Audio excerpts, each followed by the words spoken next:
The ways that the fundamentals of open dialogue that can be so challenging for some people to understand are actually quite obvious, and immediately they make sense when you're actually in a crisis, as we all are. And so this group has been a place where we've been able to develop that understanding and learning, and find the ways to bring the things we've learned about it to the world. And it's also been a place where people have found comfort sometimes.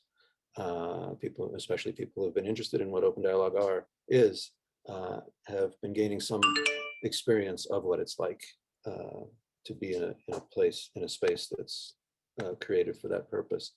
And so for that reason, this is a little different than the things that you might have been part of, which is that we really don't try to create sort of the typical mainstream media pace of questions and answers and moving it along, and the sense of, that we have somewhere to get to. It's really more in the spirit of open dialogue, creating a safe space for people to meet and talk and discover new things between themselves and in themselves.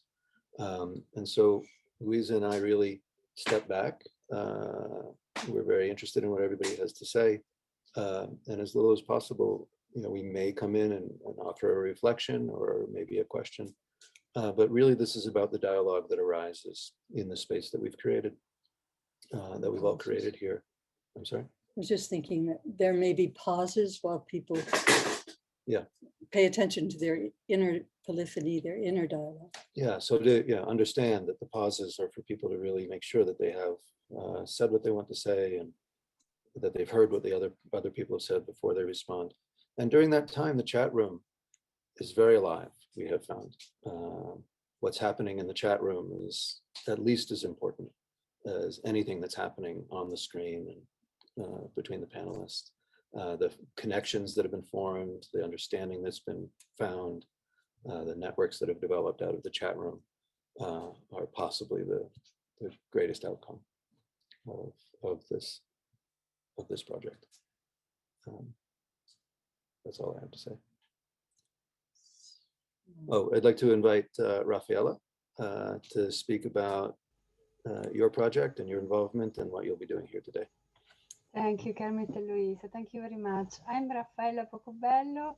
I'm a researcher from the Italian National Research Council, and I'm taking care of the Open Dialogue project, which is, maybe taking care is not the right word in English, but it's really like I feel to take this project. And one of the objectives of our project is really to support the Open Dialogue learning community. And Town Hall proved to be a wonderful tool to promote our community. And I think the discussion, the dialogue that we are having here today is a very important dialogue for our community, because it's really important to understand how psychiatrists can do this transition from standard care to open dialogue. So I'm really grateful for all the persons that are here today, and I'm looking forward to the dialogue. I will be in the chat together with my colleague and dear friend Caterina, and looking forward to the dialogue there as well. Thank you. Thank you, Raffaella.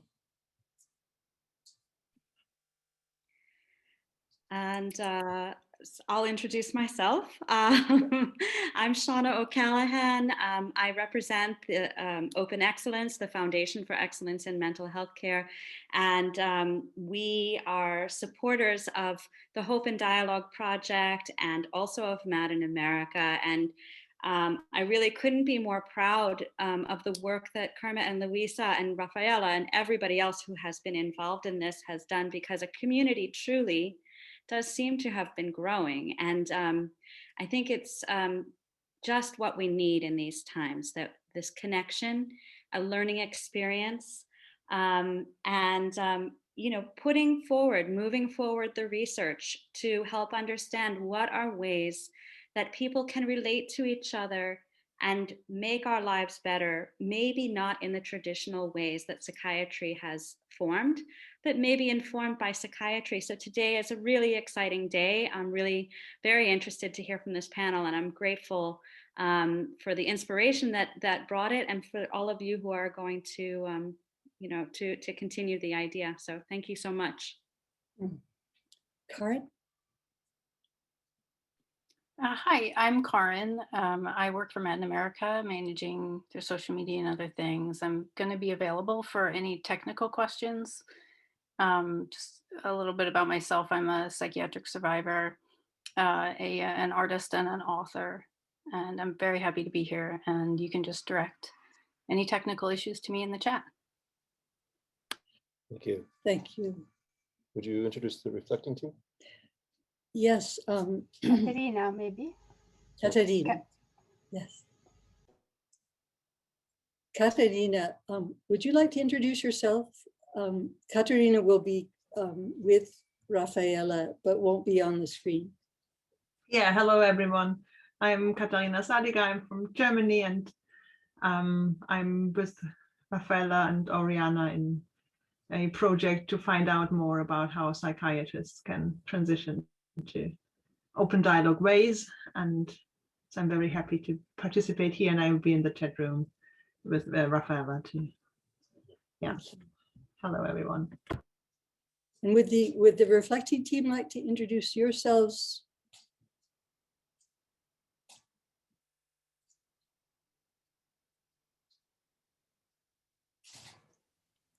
I can start. My name is Andrea. Zwicknagel is quite complicated. I live in Switzerland, in Interlaken. I work in an open dialogue team as a peer support worker. And maybe the thing I like most about it is that we are really working together as equals. Out of 11 people on the team, we are 4 peers. And so I want to say I'm really happy to support our co-worker psychiatrists in being in the reflecting team. Thank you.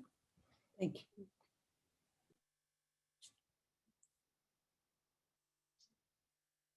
Pavel?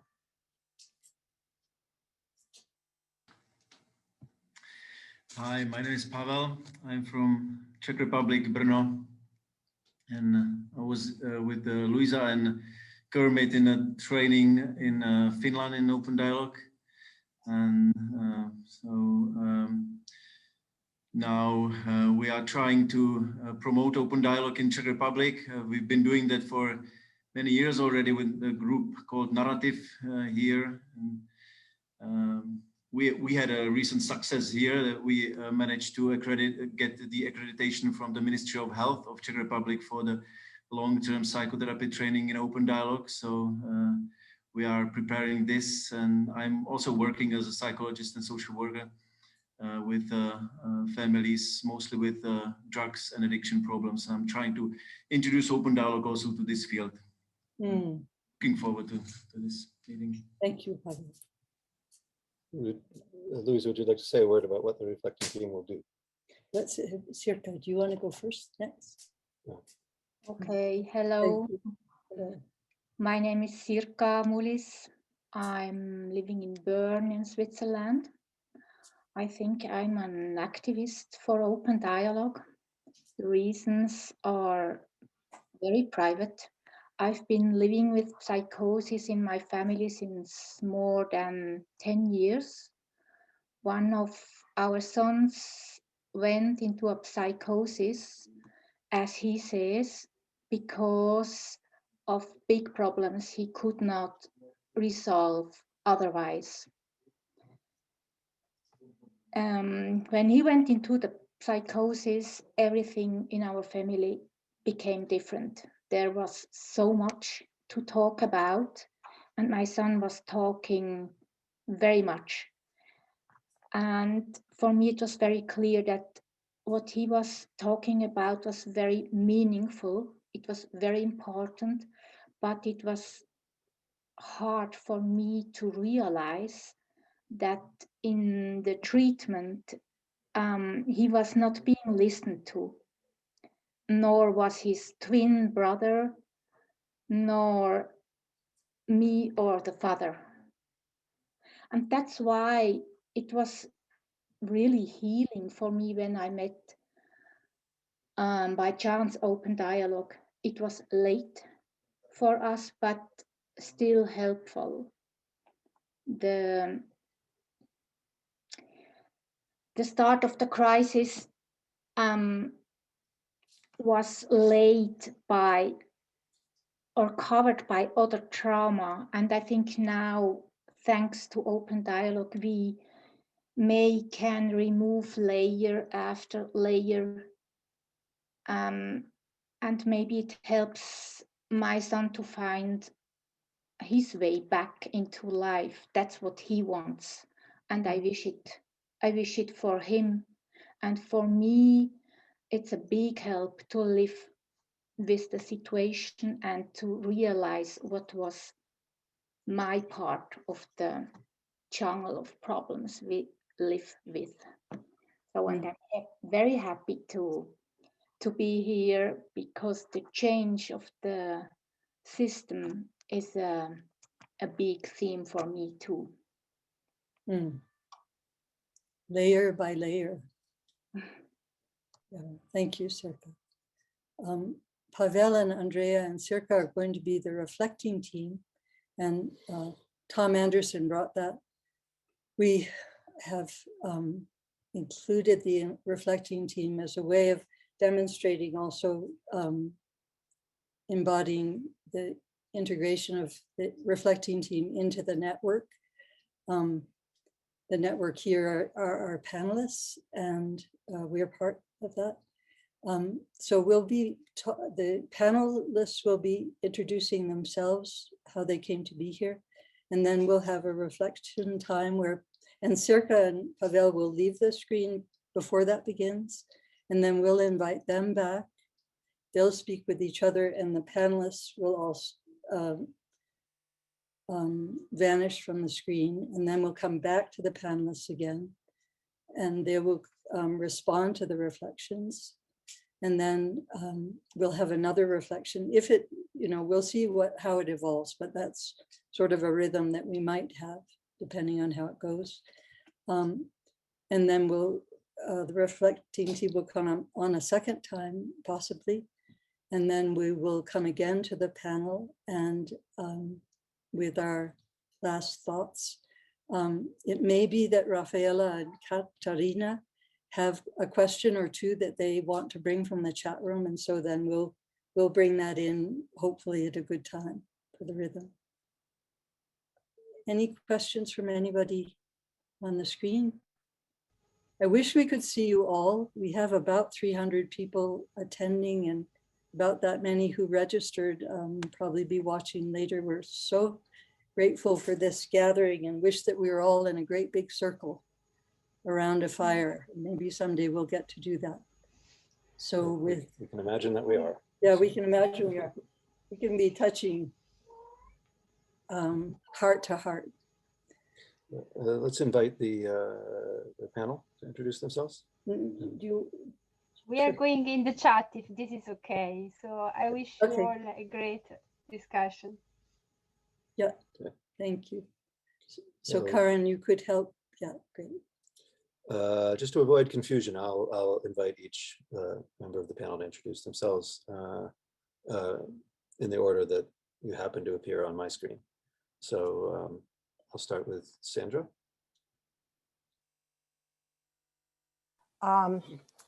In the spirit of uncertainty, not sure when I'm going to get picked. So anyway, thank you very much. It's an honor to be here. I'm Sandy Steingard, and very briefly, I have been a psychiatrist working in community mental health in the United States for many years. I recently retired from my clinical work. About 9 years ago, I read Anatomy of an Epidemic, and that propelled me into kind of a deconstruction of what I thought about psychiatry. I was interested in the treatment of people who get labeled with what we call psychosis. And I was thinking a succinct way of saying it is anatomy really focused on pharmacology. So, and I got interested in open dialogue because he and Robert Whitaker introduced that at the end of the book as a model of a way of using drugs differently. So I would say I came for the pharmacology, but I stayed for the dialogue, and ended up studying kind of both those themes for the past 9 years, and have tried to help bring dialogic practice to Vermont. But I am, one of my curiosities and wonderments is to what extent as open dialogue expands, is there still an attention on how the drugs are used, and how is that taught? How's that thought about? What are the obstacles? That continues to be something that I think a lot about. So thank you. Oh, okay, you're invited. Thomas?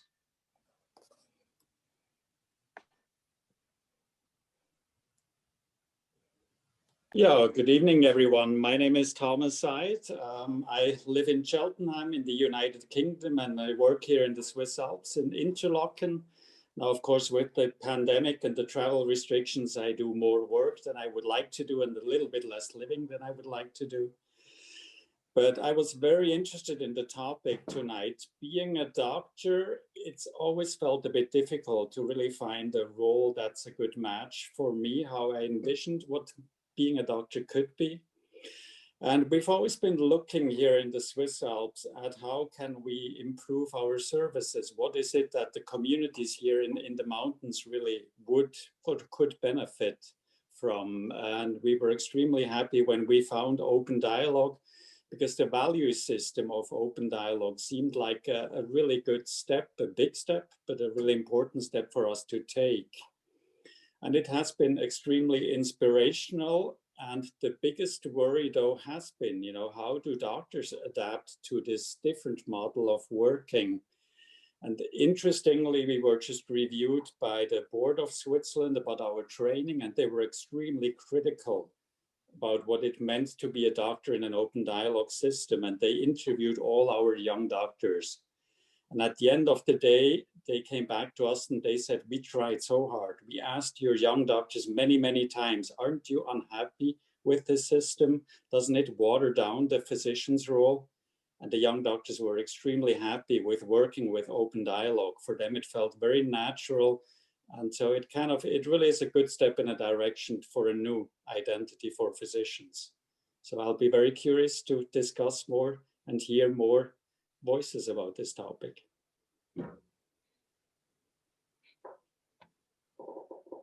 Thank you. Oriana? Hello everyone. I'm speaking from Porto, Portugal. I'm a psychiatrist and have been since 2013.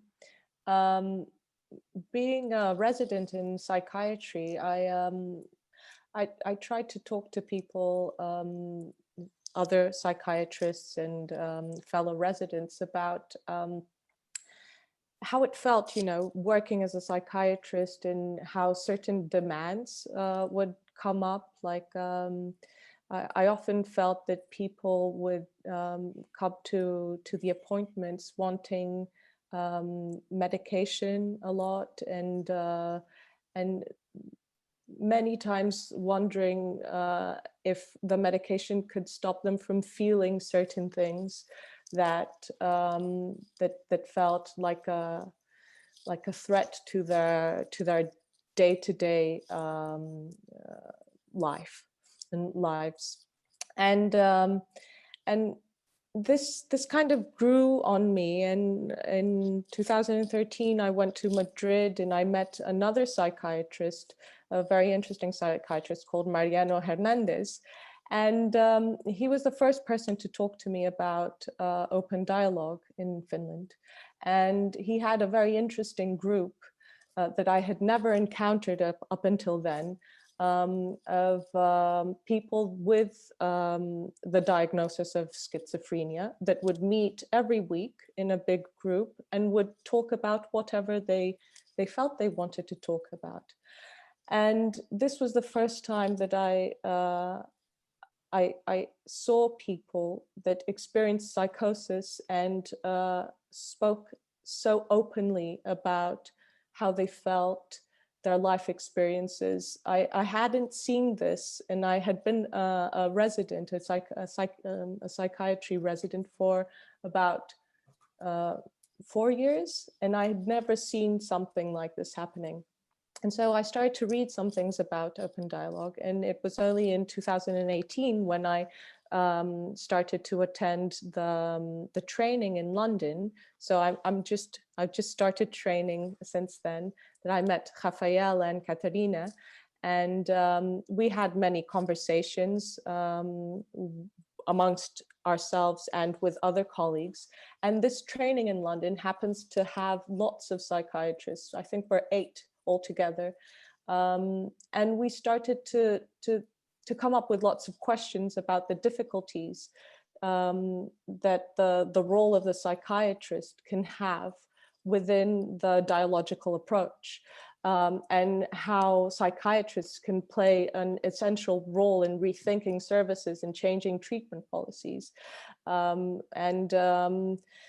And so this is an ongoing conversation that's been happening between the 3 of us, and where we are now doing a thesis, a project for a thesis for this training. And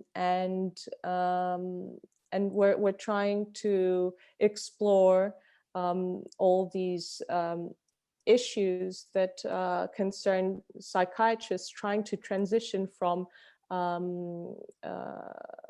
a standard, so to say, mental health system to a more dialogical, more open dialogue-like approach. And all the obstacles that come up professionally within the institution and within the societal transformation that we think can happen in this transition. Because it feels like the adaptation of roles within dialogical work can destabilize the traditional professional identities and the medical models of care. So it's a journey, and I feel like I've only just gotten here, and I'm very interested to hear people that have been working, in this approach, and what all of you have to say.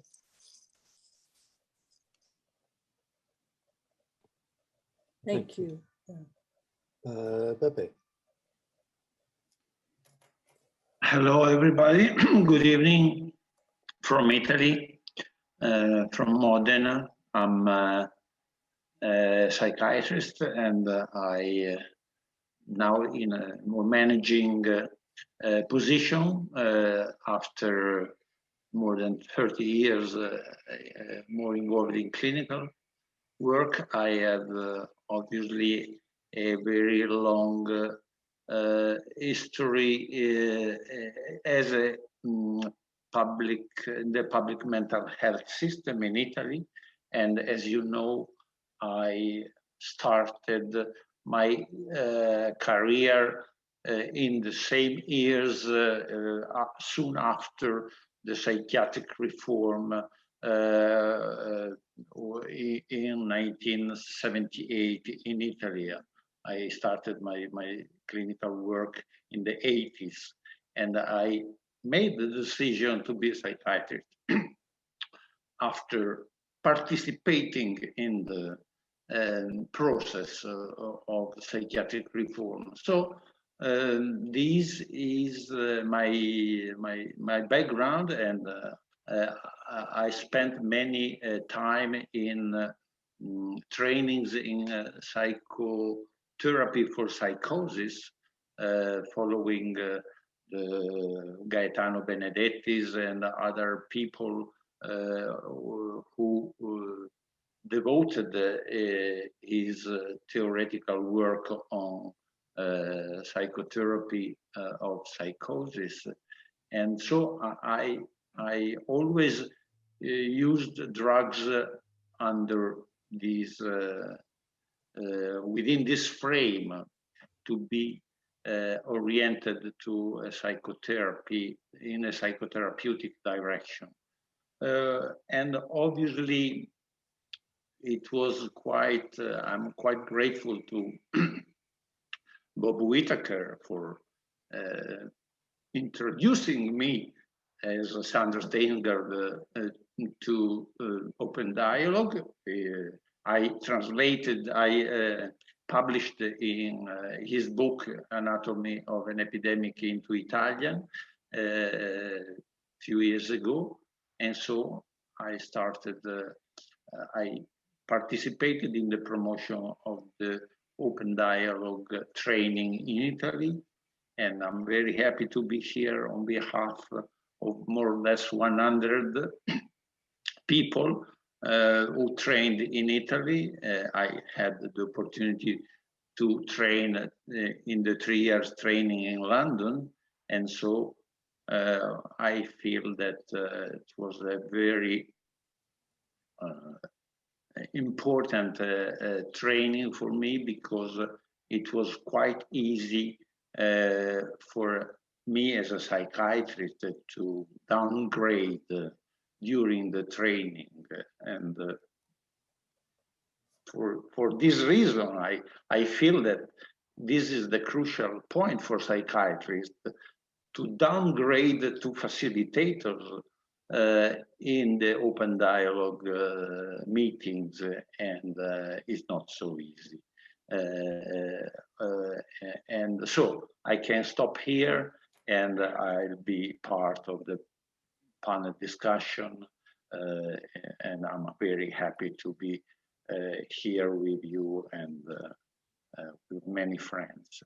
Also, just another point, I'm involved in the International Institute for Psychiatric Drug Withdrawal, and so I'm part also of the network of people interested in revising and promoting a larger revision of drug utilization throughout the world. So I'm grateful to be part also of that network. Thank you, Beppe. Thank you. And Chris. Thank you. I'm Chris Gordon, a psychiatrist. I'm very, very honored to have been invited to be a part of this wonderful event. I live and work outside Boston, Massachusetts. I trained as a psychiatrist at Mass General Hospital in Boston, where I continue to teach trainees. But the last 25 years of my career, I had the honor to be the medical director of a wonderful human services agency called Advocates. Sounds like a law firm, but it's actually it's a human services agency whose motto is "First we listen," and which is dedicated to the proposition that anyone, regardless of ability or disability, has a right to a full, risk-taking, messy life of his or her own design if they have the right supports. And about 11 years ago, one of the people we provided supports to came to my office to complain about me. And his complaint on that day was that I didn't know about Robert Whitaker. And that office visit changed my life.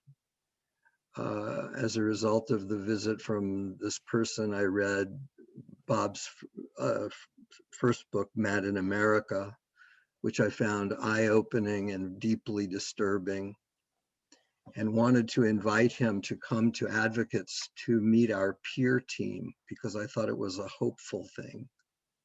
So Bob did, and as a result of that, it happened that he introduced me to Jaakko Sekula and Mary Olson, Jaakko Sekula's principal United States collaborator. And the stars aligned in just an amazing way, and we were able to engage 35 members of our team at Advocates in 2 years of training with Mary Olson at her Institute for Dialogic Practice. And we were able to create 2 programs.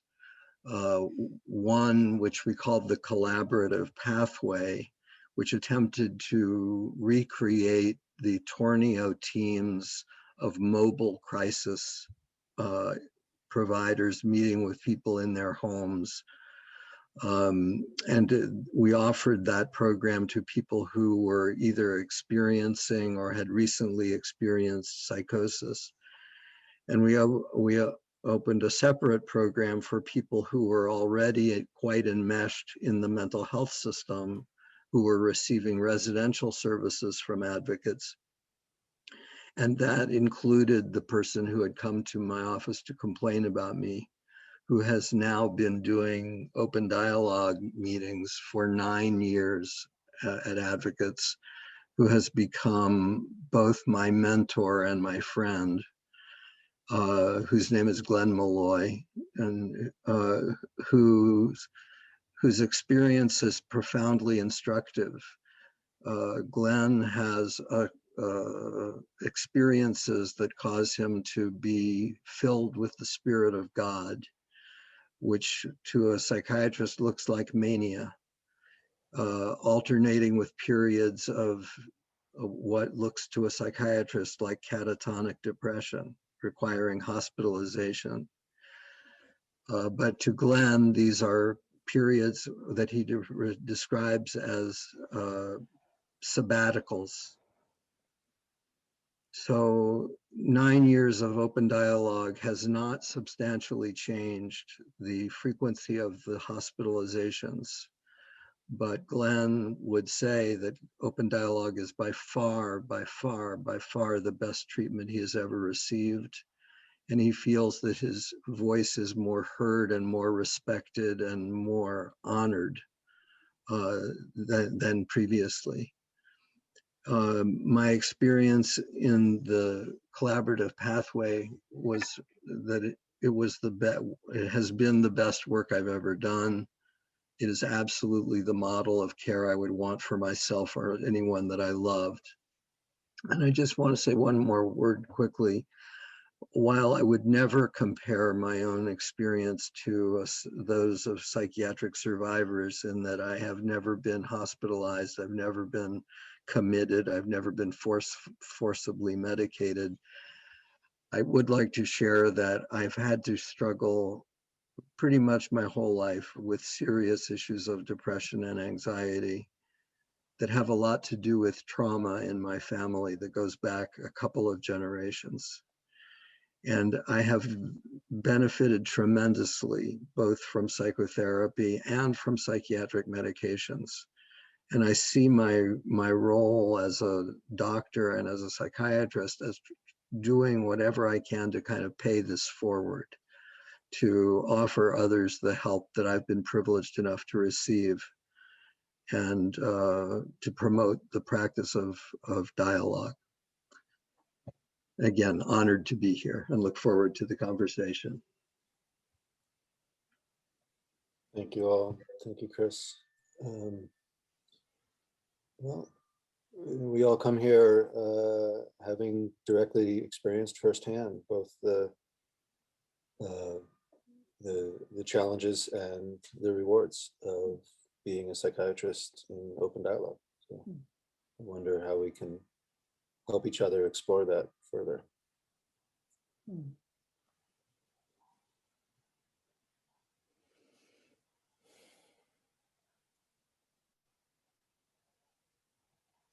Well, I'd like to kick us off by honoring my colleague, Sandy Steingard.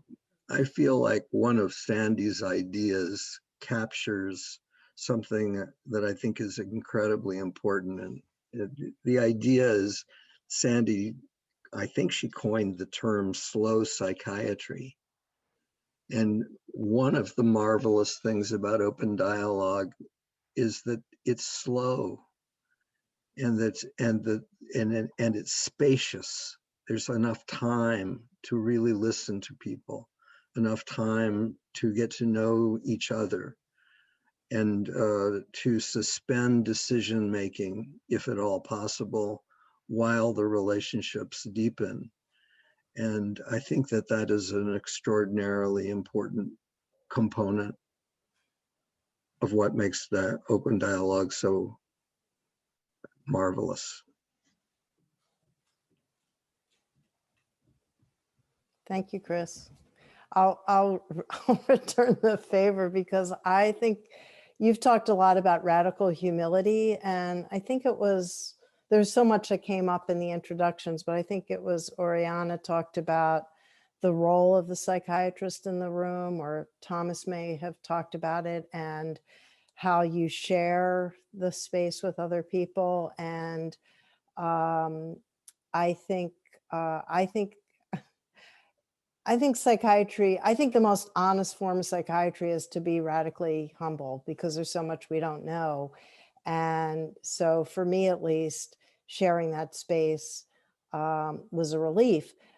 And what I've learned in 9 years through this whole process of meeting people around the world, many of you who have influenced me, or I know are in the audience or here, is other people have a lot of wisdom, like the gentleman that brought you to this work.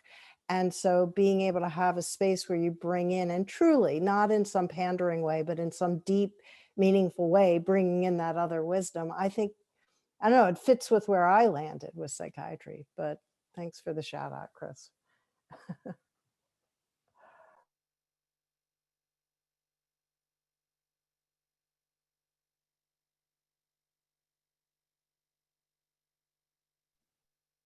I'm going to reply to respond to what Sandy and Chris were talking about, the idea of slow psychiatry and the space and time. It's such a big contrast with well, basically everything else in our lives. Where everything and everyone feels like there's this fast pace in our lives that I think kind of cuts down communication. It kind of makes communication become almost impossible. I don't think I explained myself well when I first came into this group, and I attended it for the 4 months that I was there, every week with these people that would bring their own experiences and speak so openly, and the contrast that was with what I had learned up until then, that I was a psychiatry resident, going to appointments where in 20 to 30 minutes you have to try and understand what symptoms are occurring and what kind of pharmacological combination you're going to come up with. And it's almost like a magic trick that you're expected to resolve something, when going back home after the appointments, I would feel demoralized and frustrated, thinking, what is it that I'm doing? I'm learning to almost, I don't know, stitch in a very nonsensical way. That's how I was feeling as a psychiatry resident. And I tried to speak to my fellow psychiatrists, my teachers, about this. And they would, the response would be, well, if you feel inadequate, then maybe you have to undergo psychotherapy and fix whatever problem you have. That was what I was, and when really I was trying to, bring these questions of what is it that we are doing, what is our responsibility here, and why are we so certain about things that are so uncertain?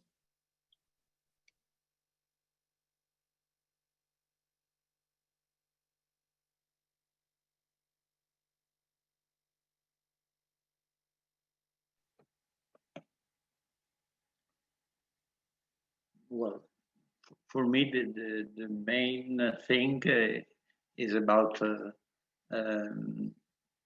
time for listening,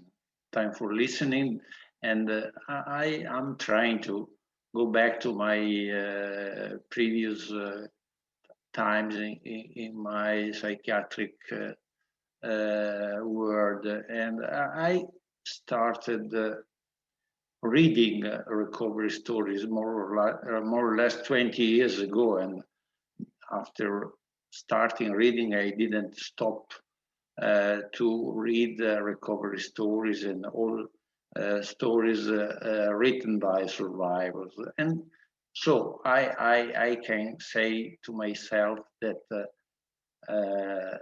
that's a way for listening, reading, and I think it's crucial to be silently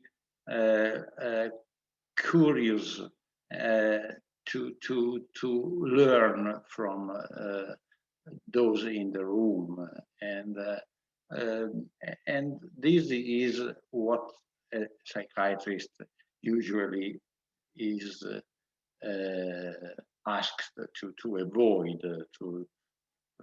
The listening time is so short, and the decisional time comes so fast. And well, the issue for me is very relaxing to be in this waiting position, not taking any decision, not offering any solution, and not be in this search for providing an answer or a solution. Just listening for most of the time, for me, is what's more far from the psychiatric practice offered by most of the psychiatrists. And I think this was, in my personal experience, anticipated by the reading. So that's came to my mind during the panel.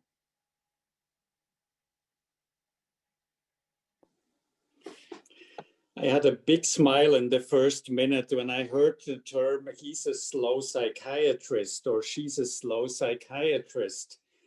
I don't know if I would take it as a compliment if someone said that about me. I think being a humble psychiatrist, especially here in Switzerland, would be a big compliment. In other countries, maybe not so much so. And that he's an uncertain psychiatrist, again, I'm not sure.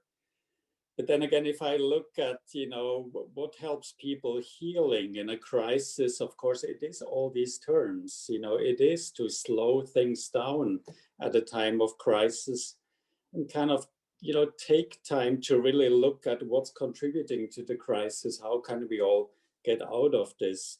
And to be very humble, that there is no easy solution that's going to be a quick fix. There's no green, yellow, or blue pill that's going to help within 72 hours. And there's a lot of uncertainty that has to be tolerated. And I think, when again, I look at our young doctors, why do they feel so much more comfortable about open dialogue? It's those very same qualities that they feel are at odds with what usually is asked of them in traditional practice. There they need to make, a diagnosis within 7 minutes. They have to propose a treatment within 20 minutes. And of course, there's a lot of pressure from the employer that someone is able to work again within 3 days. So that's where I think there are a lot of these constraints and pressures. But I'll get a t-shirt that says slow psychiatrist. Well, Thomas, go ahead, Chris. I was just going to say that when I'm talking with trainees in psychiatry, it's tough because when you're a medical student and an intern, you are learning to make a diagnosis. You're learning to meet someone, take their history, examine their body, and the ability to generate a differential diagnosis is a fantastic developmental milestone for a doctor. It feels like a great achievement. And yet when you come into psychiatry, completely unintentionally, we use this language which sounds so riddled with certainty. And the language itself is actually quite violent. It's quite disempowering and quite alienating. So it's a tough shift for doctors, for the young doctors, to set aside that diagnostic process and to try to engage the whole person and to be exquisitely sensitive to the way that they speak, because just unintentionally we can do so much harm.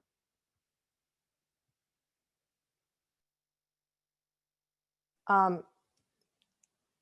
was going to say that maybe the term slow in all its meanings does apply to me, but I wanted to give credit. David Healy, as a psychiatrist that people probably know, I think he used that term, and it also comes from the Italian slow food movement, which, you know, it's a more ecological way of thinking about food and food production. And the idea of applying it to psychiatry is to not look so much at the outcome of like how many psychiatrists can see a person in a day or an hour, which does lead to these 8-minute, 15-minute, 20-minute visits, but to think about, you know, the problems people are having in a larger context. And I would say one of my, what I think is maybe one of my more radical ideas is that a way to address this need to slow down when we get involved is to take us out of the room in a lot of places where we are right now. That,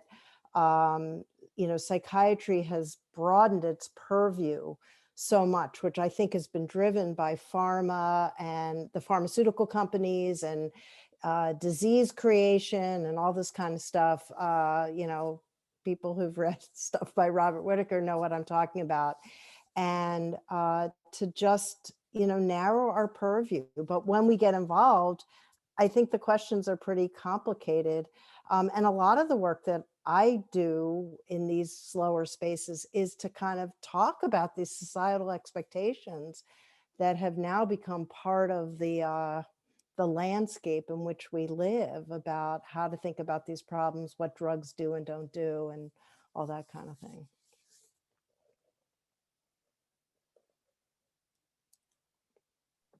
Well, I should add that I'm born in the very area where slow food developed in Piedmont in Italy. So I'm very glad about this reference to slow food. But what I like to add is something about something specific I think in Italy, which is linked to the psychiatric reform. So when we introduce open dialogue in Italy, most of the clinicians says we are already doing it in our practice. And because the psychiatric reform was aimed to support the rights of the people in the asylum. So many professionals coming from that experience, and many psychiatrists say to themselves, we are the best professionals to represent patients' rights and needs. So we know what you need, you know your rights, and we are in the best position to give you support. And so this is a main obstacle to listening, because you are like so I called this habit democratic paternalism.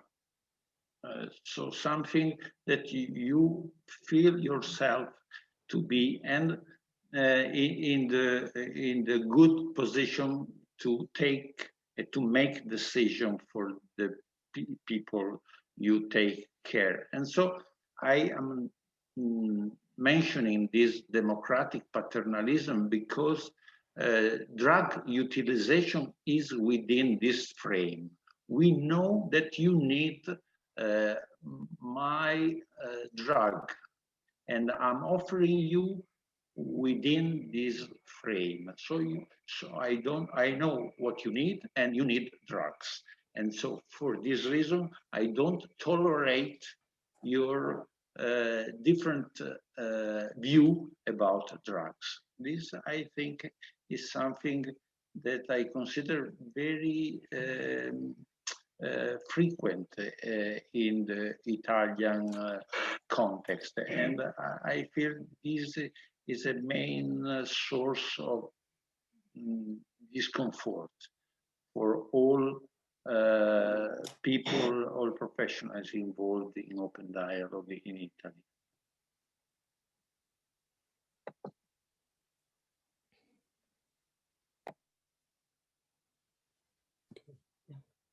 I'm wondering if now would be a good time to hear some reflections. Okay. Karen, would you switch us over? This takes a little bit of time, so if there's something on your hearts right now, okay, here we go.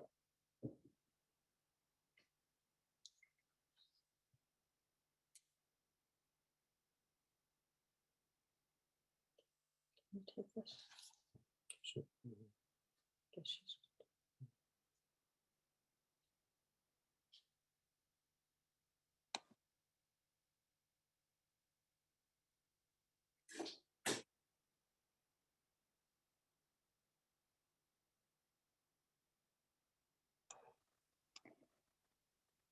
When I was listening to the panel, I got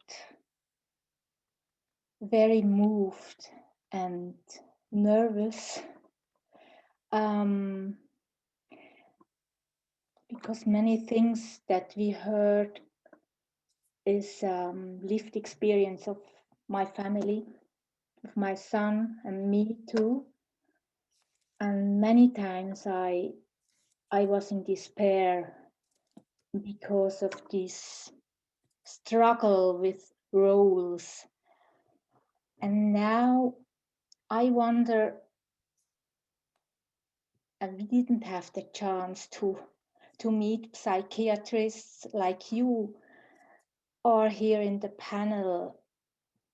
And I wonder, how could you make that the change from the former manner to work with people to now give space and wait and listen to people, to really care maybe, and not to take decisions for a person in crisis?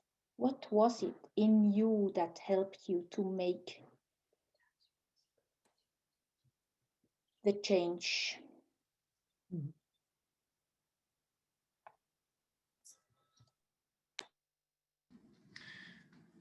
Thanks, Sirka. I have to say that this was something that I was very much paying attention to, because it's something that also is of big interest to me. How is it this change made? And as I was listening to some of the psychiatrists in the panel, I heard that there was the personal meetings that had some role in the transformational change.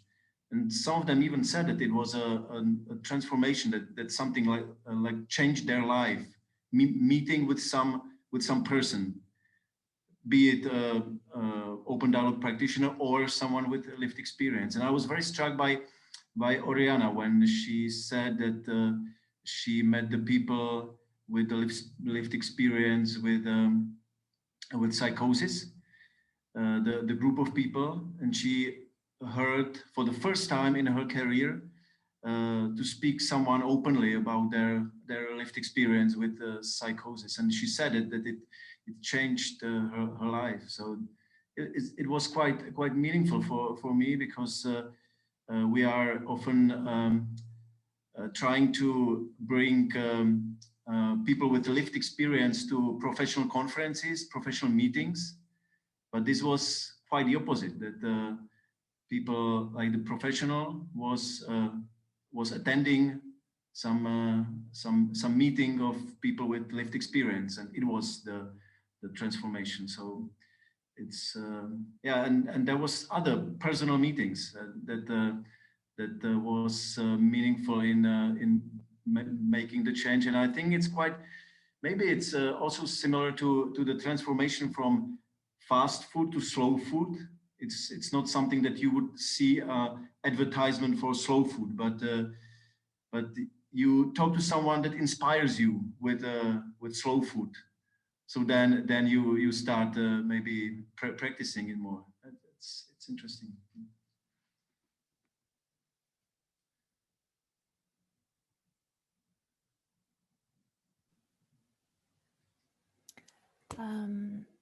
I got stuck with Sandy in the beginning when she said, I read Anatomy of an Epidemic, and I came for the pharmacology and I stayed for the dialogue.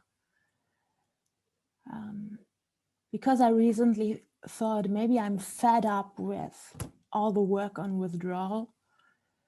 And then we had our own trialogue and the withdrawal town hall, and this baseline of we don't know, we have to be with uncertainty, and I think dialogue is one way to be together, everybody, the psychiatrists, the people with lived experience, the family members, whoever, in we don't know, but maybe we can find out together.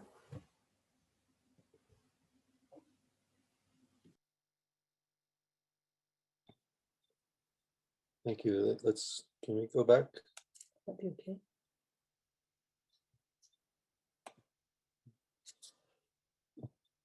Thank you all. Thank you all.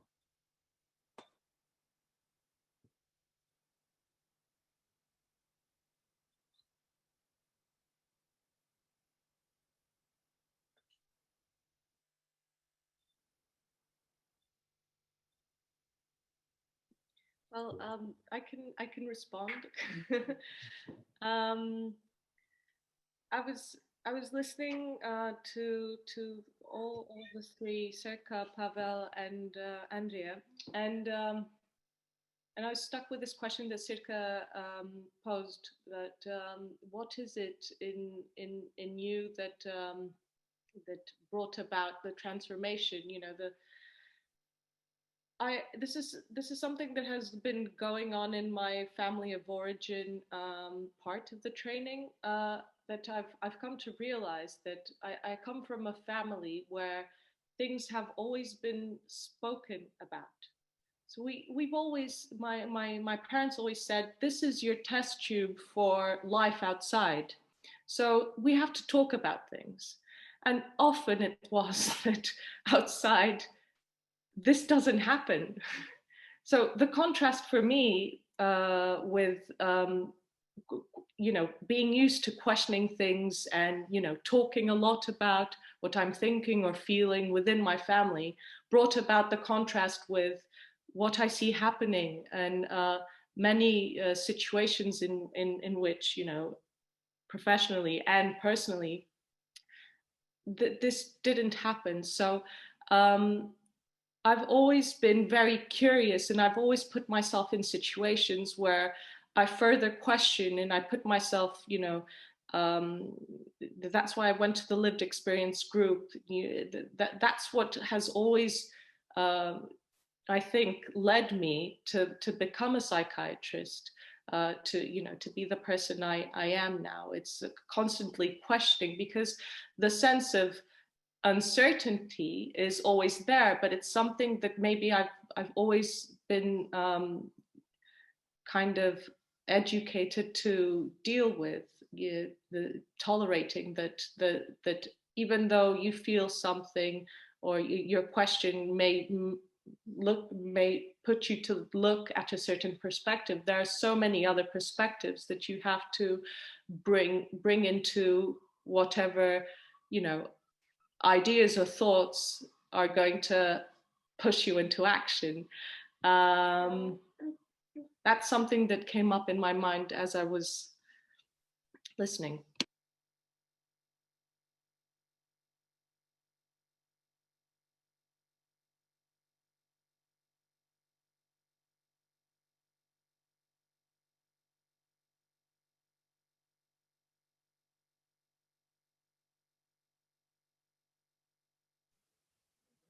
Yeah, it's such a complicated, I spend a lot of time thinking about it because I hope like other people, I spend a lot of time thinking about myself, but you know, why this happened, like why my career went where it went. And it's, as with everything, you know, multifactorial.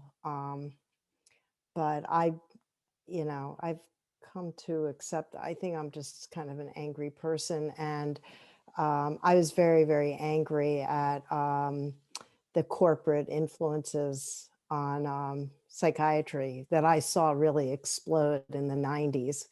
And I don't know, it's a lot to say. And one thing I did want to say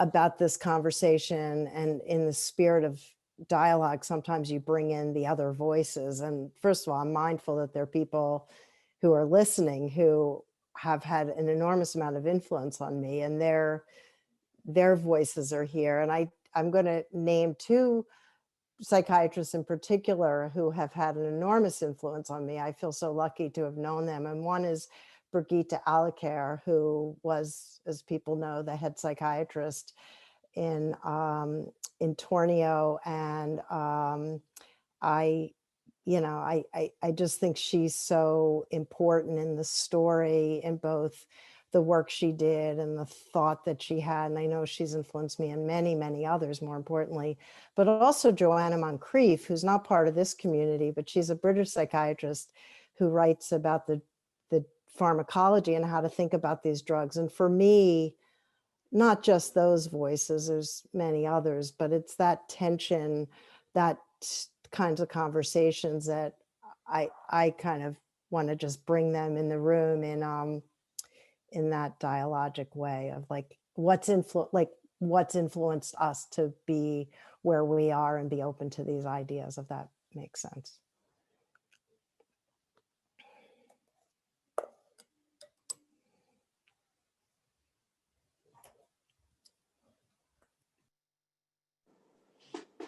I'd sort of like to make a little room in the conversation for a nod towards spiritual values. I think Thomas might have mentioned the alignment of values in the beginning, but I just want to share that for me, the open dialogue experience feels like it reconnects me with an experience I had as a medical student, right at the very beginning of my training, where I was working in the hospital and the people were very, very ill and very often in a lot of pain and a lot of distress.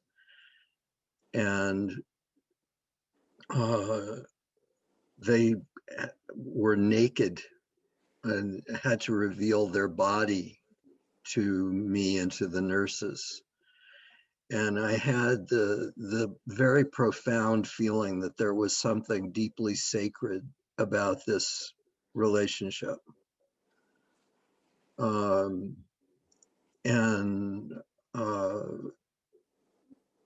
Then that sort of gets pounded out of you in your medical training and in your psychiatric training. You know, you become cynical and hardened, and you learn all kinds of shorthand terms for people that are dehumanizing. So to me, the open dialogue process was a way of reconnecting to this experience that I had as a young medical student.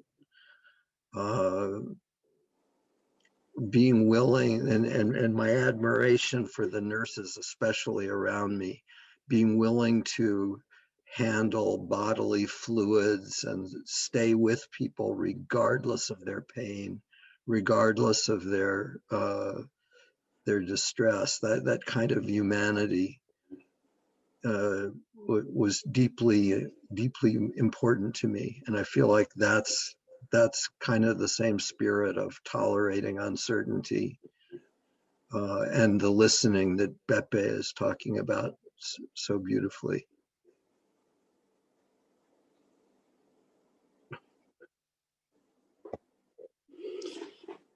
For me, the reflections really resonated on very different levels. You know, if I look in Interlochen, Volkmar Adderholt trained now 5 generations of open dialogue practitioners. And it was easy kind of to ignite the fire in them. You know, the first time they really experienced open dialogue, they understood its, you know, its purpose, its value, what it really can do. But a lot of them then struggled taking open dialogue into the system that they worked in. So I think to also help, you know, open dialogue practitioners in general, but also psychiatrists, we also need to look at those systems.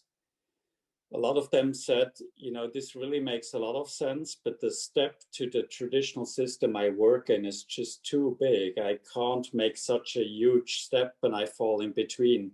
That's very difficult. And I do a lot of, you know, I'm president of the Mental Health Association in Switzerland. And when I talk to, you know, politicians, they actually understand the value of open dialogue immediately.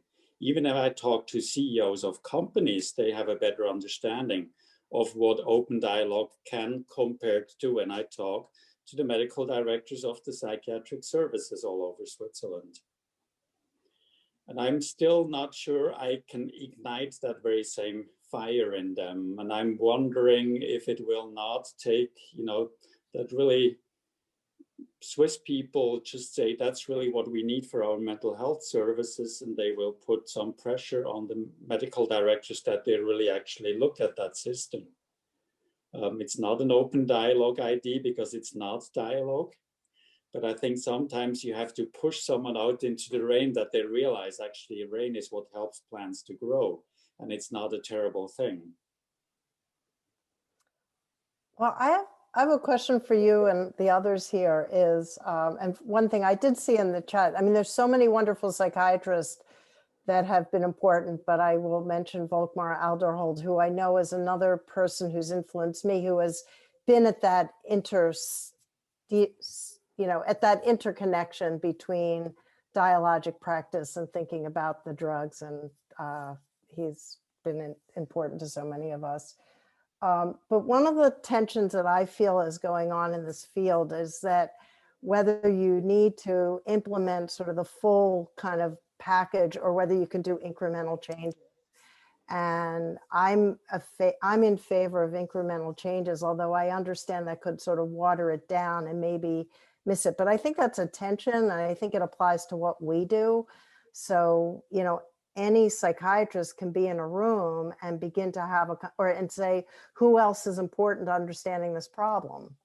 And just do that small thing, let's say, to open it up. And it's not just that dyad, but, you know, that's one thing. Or any psychiatrist could be in a room and just practice humility or talk about, you know, the questions about what diagnosis means, et cetera. But I'm curious what others think about those ideas.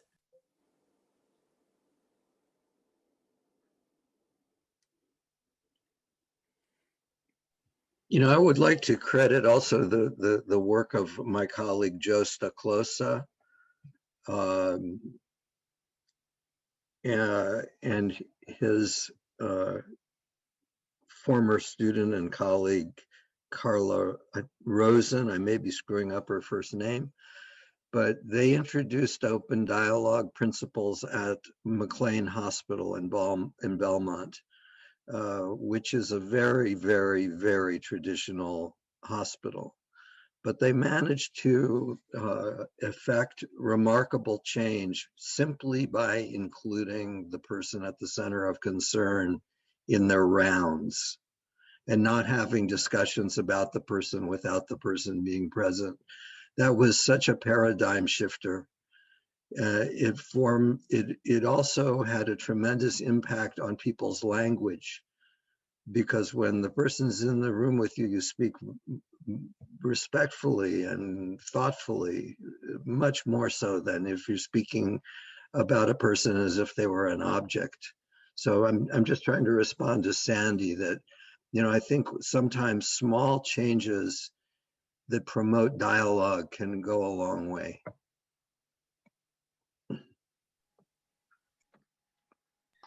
Yes, I agree.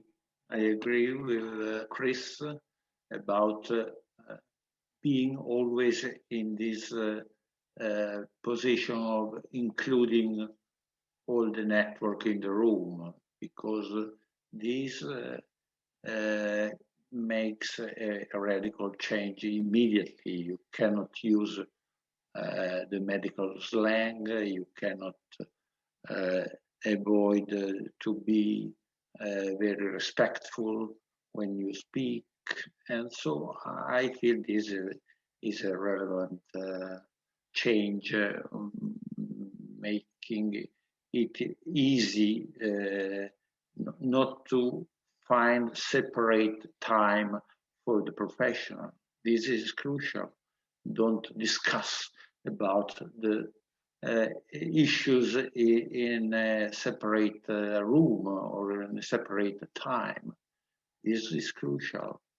And obviously, as I introduced myself, I feel that what's very important is being interested in meanings, in giving meaning to the all people experiences in the room. And what since I had a psychotherapeutic training in the past, what I find very crucial in the open dialogue practice is to share meanings, not to be part of your professional skills.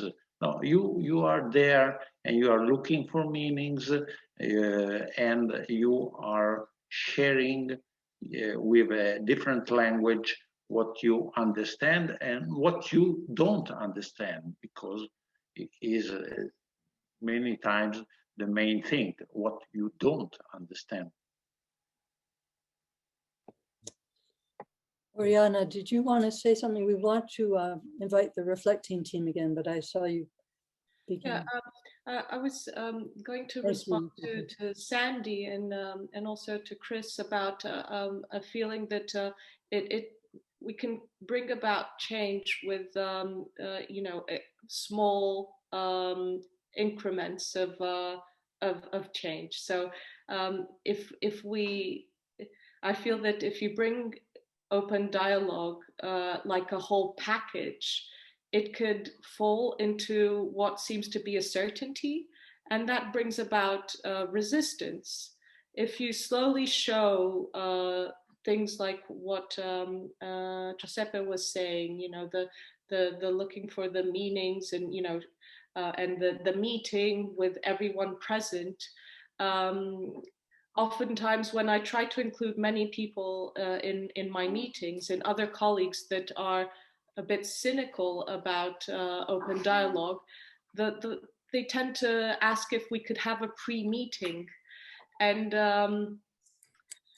the resistance, I feel, has to do a bit with the necessity for certainty for people that have been educated in a biomedical model. And there's always this urgency in every area of medicine that you have to be certain and precise.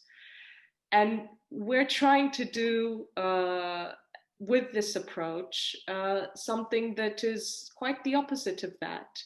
But I believe that with the slow increments of change, we will be, the things will flow easier. Thank you, Oriana. I think we'll invite the reflecting team back now. Is that all right with you? Would that be okay? Thank you.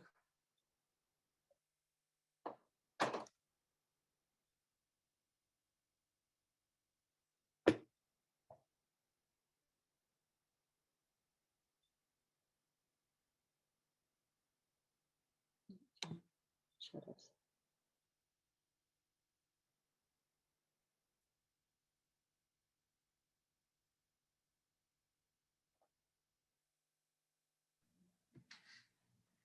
May I start now?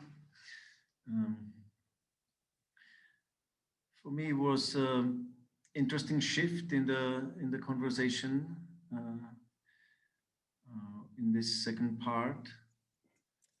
When in the first part, I was very much thinking about this new identity of psychiatrist, and was considering that it's a very big change, the totally new language, new way of working with pharmaceutics, much longer time needed. And now the second part was more about like more subtle changes, maybe that are possible to achieve. And now I was wondering if part of the change also could be this humanizing talk that I experience here. That it's I first experienced it when Chris was talking at the beginning, when he was mentioning his history of mental health problems, and also Oriana then was talking about his family her family history, and she was holding the baby, and I realized that it's something that I miss with the psychiatrists that I know here in Czech Republic. That for me the identity of psychiatrists is so strong that, for example, in our country, and I don't know if it's all in all the countries, we feel the duty to call every psychiatrist doctor. So we don't use the name, but we use the Mr. Doctor. So it's so strong that when I hear the more human experience from the psychiatrist, it's very fresh and very meaningful for me.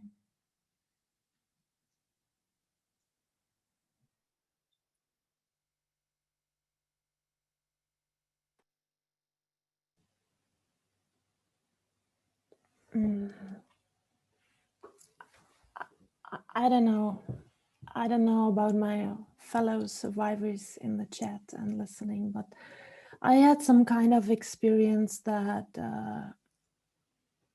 we are in this together. And also as a psychiatrist, you can experience some kind of forced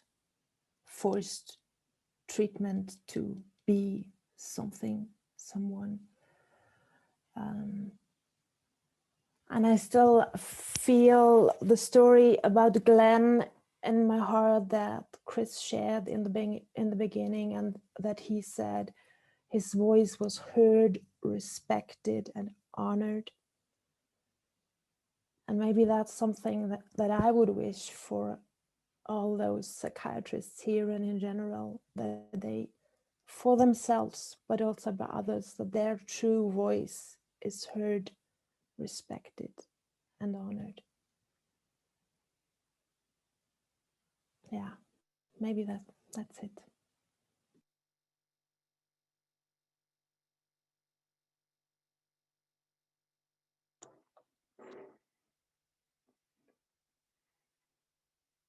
I don't know where to start, but I remember very well that Chris was talking about his experiences as young doctor, and he said that stay with people regardless their condition or stress, And I think that's really beautiful. That's beautiful. And when I heard that, I thought, yes, that's what family members also know. Maybe there can happen a connection. It's an opportunity to meet. If professionals that work with families can stay with people in crisis, really stay, not only talk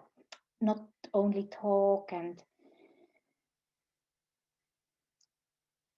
be active, but stay. And what does it mean to stay with people in crisis? I think it's a key point. It could be one.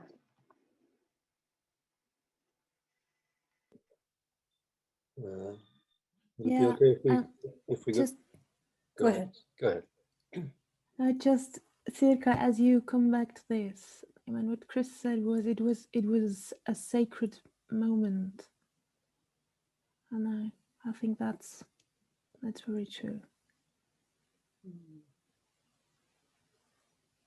Thank you. Let's go back. Thank you all.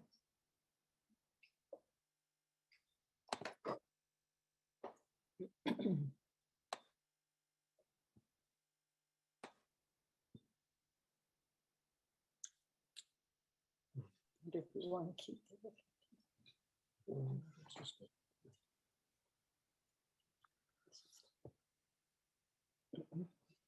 I have a thought about all this. I'm wondering if maybe one way to think about all of this is to the degree that we can take our attention off of finding the right answer or figuring out who's right or wrong or fixing things, and putting our attention on creating community.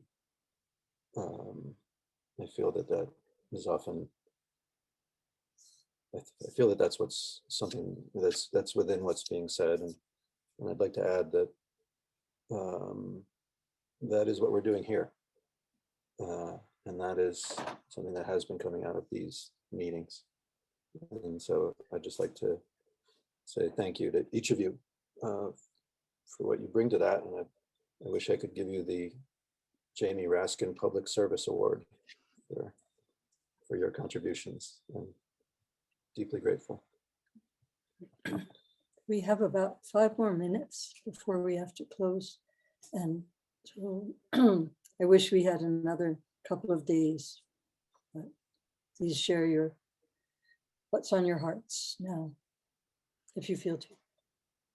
I would just like to say one final word for myself, that to me, open dialogue has been a real paradigm shifter in my life and in my practice. Like Oriana, I've felt it in my friendships, my family life, and everywhere else. I also want to say that the other paradigm shifter that has occurred in parallel has been the voice of peers. And the presence of peers in network meetings, the presence of peers in program design, in program review, the voice of people with true lived experience has completely transformed psychiatry for me. And I believe for many, many people, that's true. And I wanted to get that into the conversation. Mm-hmm.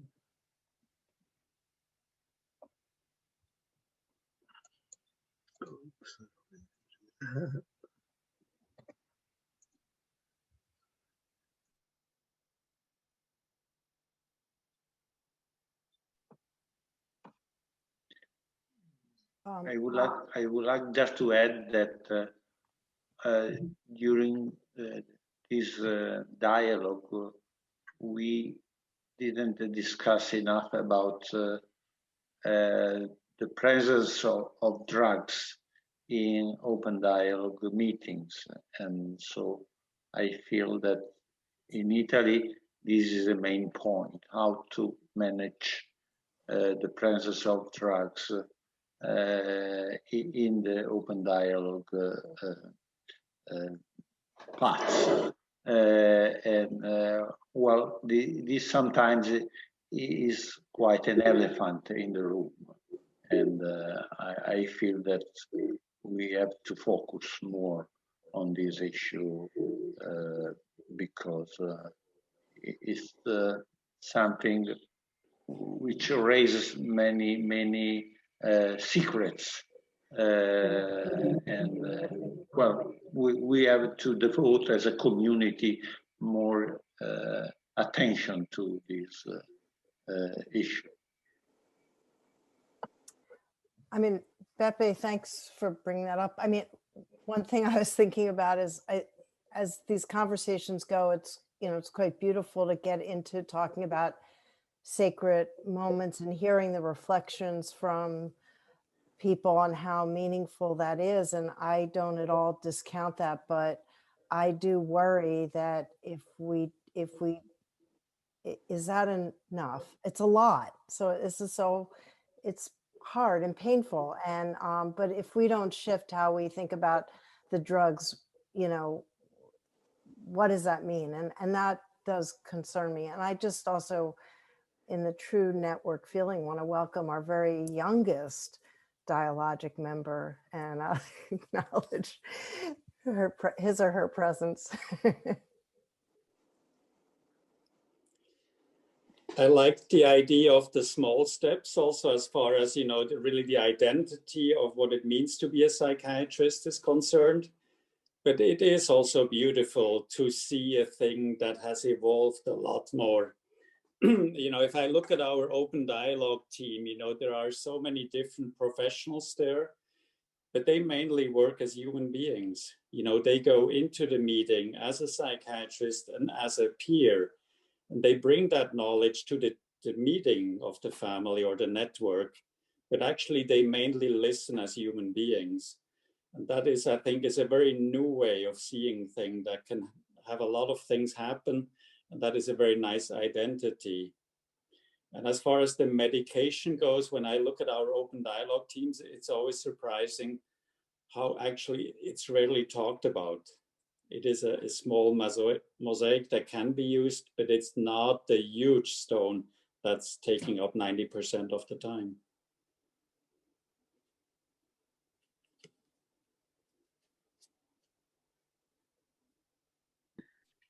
I wanted to say, I also have this feeling that we have so many things that were left uncovered, and of course medication and withdrawal from medication is a very important thing to be discussed.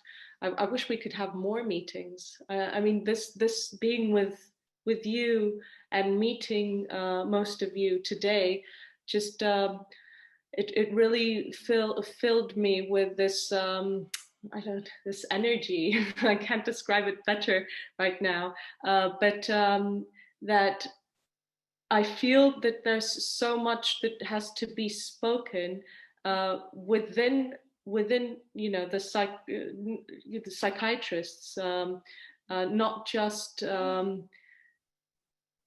you know, not trying to not excluding everyone else, but I think more psychiatrists should be, you know, brought into panel, and this conversation has to go on. I feel like I'm leaving a conversation that should keep going on, and thank you so much.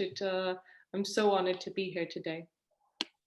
I think we might say that that is the spirit of open dialogue, that the dialogue will continue. And we are building the community in which we are having that dialogue. And so thank you all for coming and participating, and thanking for everybody in the chat room, which includes many of the people who have created open dialogue, actually are in the chat room. We're very grateful for that, including Volkmar, who was mentioned. Actually, I don't know if he's in the chat room, but anyway. Yeah, in the spirit of open dialogue, when shall we meet again? and Yes. serious question. So, thank you all. Our time is running out now. Dear panelists, do you want to, Karen, would you bring back on the reflecting team and the chat monitors, please?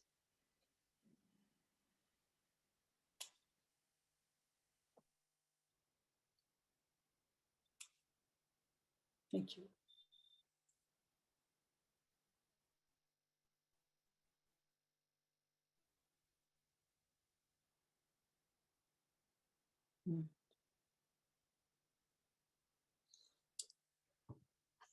If we had our technology really down, which I hope someday we do, we would now show everybody's picture and everyone could just gaze at each other for a moment. So please feel that we'll work on that, and everyone who's been chatting and everyone in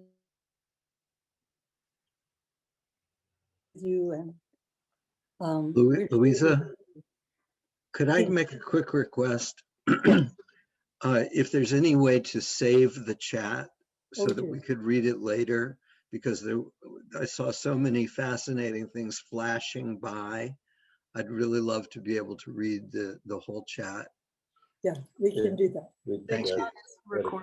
That is our want, yes. Any words from the chat monitors or Bob or Shauna before we close it down? Close up. Big smiles from Rafaela. Just to say, it was a very great discussion, very inspiring, and very, you learned a lot. So well done. Okay, I'll go ahead and end it. Thank you, everybody.